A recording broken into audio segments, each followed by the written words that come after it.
बिहार एक ऐसा राज्य है जहां से हर दिन अलग अलग प्रकार की खबरें सामने आते रहती है, जिस खबर को सुनकर लोग दंग रह जाते हैं। दरअसल बिहार से एक ताजा मामला शिक्षा विभाग से जुड़ा हुआ प्रकाश में आया है। खबर यह है कि बिहार राज्य के शिक्षा मंत्री फिर से एक बार चर्चा में आ गए हैं।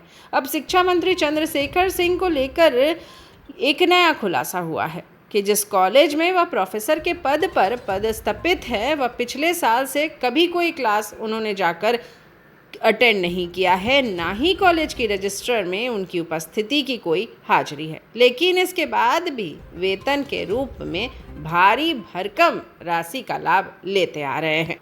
अब ये खबर जो कि शिक्षा मंत्री की पोल खोल दी है, सरकार में रहते हुए भी प्रोफेसर पद से वेतन उठा रहे हैं शिक्षा मंत्री चंद्रशेखर सिंह।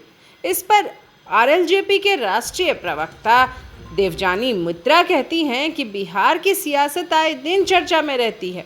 इसका कारण हमेशा ही चौंकाने वाला होता है।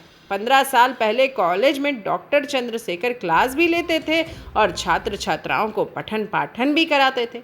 अब सवाल यह उठने लगा है कि एक व्यक्ति 2 जगह से वेतन कैसे उठा रहा है। फैसिलिटी का लाभ विधायकी क्षेत्र से ले रहे हैं और आर्थिक लाभ प्रोफेसर के पद से उठा रहे हैं। हालांकि चुनाव लड़ने के लिए किसी भी सरकारी पद पर बैठे व्यक्ति को सबसे पहले इस्तीफा देना होता है, उसके बाद ही वह व्यक्ति कोई भी चुनाव लड़ सकता है। संविधान के जानकारों का भी मानना है कि ऐसा करना बिल्कुल गलत है। अब देखना है कि बिहार के मुख्यमंत्री नीतीश कुमार शिक्षा मंत्री के इस कारनामे के सामने आने के बाद क्या कार्रवाई करते हैं। और इस मसले को अच्छे से समझने के लिए आइए सुनते हैं देवजानी मित्रा की शब्दों में।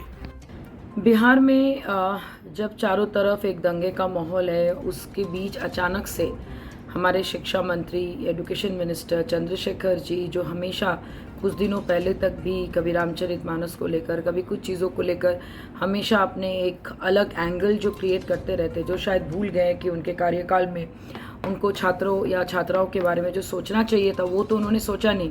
लेकिन ये क्या हो गया, आप 15 साल पहले जो प्रोफेसर थे, आज भी आप वहाँ से भी आप अपना सैलरी उठा रहे हैं और साथ में आप एक विधायक है, आप एक एजुकेशन मिनिस्टर है, तो आप दोनों जगह से आप अपना सैलरी और आप अपना सुख कैसे भोग सकते हैं, मुझे तो समझ नहीं आ रहा है। कहीं ऐसा तो नहीं कि ये सिर्फ और सिर्फ बिहार सरकार में रहने से ही ये पॉसिबल है, क्योंकि ये तो मैंने पहली बार लाइफ में सुना कि ऐसा भी होता है। और जबकि आप एक बहुत ही एक एसेंशियल और एक इम्पॉर्टेंट पोस्ट और एक रिस्पॉन्सिबिलिटी आप बिहार सरकार में हैं, जिसको हम लोग कहते हैं एजुकेशन मिनिस्ट्री।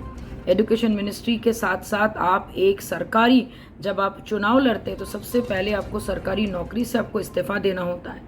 मतलब आप ये लोगों को सिखा रहे हैं कि भाई हम अभी एजुकेशन मिनिस्टर तो बन गए, लेकिन मैं 15 साल पहले मैं जो प्रोफेसर चंद्रशेखर था या फिर अभी भी हूँ, तो इसीलिए आपने सिर्फ वो प्रोफेसर बनने के लिए जो वेतन होना चाहिए, कहीं वो तो नहीं अभी भी आप उठा रहे। आई एम श्योर इस पे हमारे ऑनरेबल सीएम साहब अगर दोबारा मालूम नहीं बोलेंगे तो मुझे नहीं लगता है कि बाकी लोग इस पे शांत बैठेंगे।